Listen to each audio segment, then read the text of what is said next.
We're with Florian Faes, Managing Director of Slator. Florian, it's been a few months since the language industry market report has come out.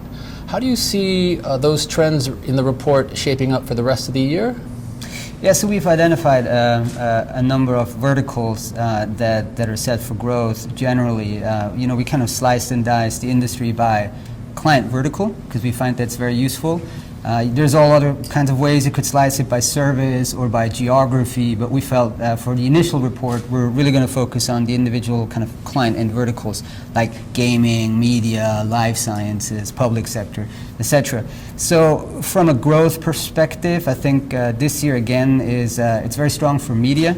Again, because of all the new streaming providers coming online, as it were, right? I mean, you have Disney entering the market, soon maybe Apple. I mean, that's not in current demand, but maybe a little bit further down the line. So media definitely something that's happening strongly. Gaming, we're also going to talk later maybe about the acquisitions that are happening in this space.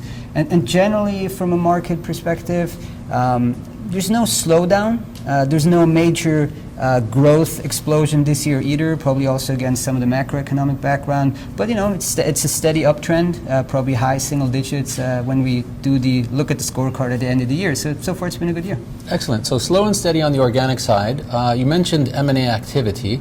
So there's been a lot of M&A activity over the last 2 years. Yeah. How is that continuing this year? Is it increasing, about the same? Same, steady.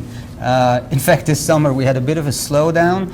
But then just in the last couple of weeks, there were two very interesting transactions with TransPerfect buying Mogi, an Ireland-based game localizers. And just this morning, we broke the story that IUNO and BTI, the two big media localizers, are merging. So we have a merger, a very interesting merger, and actually one that is probably going to transform this particular vertical quite strongly. So yeah, I think deals are probably going to pick up towards the end of the year.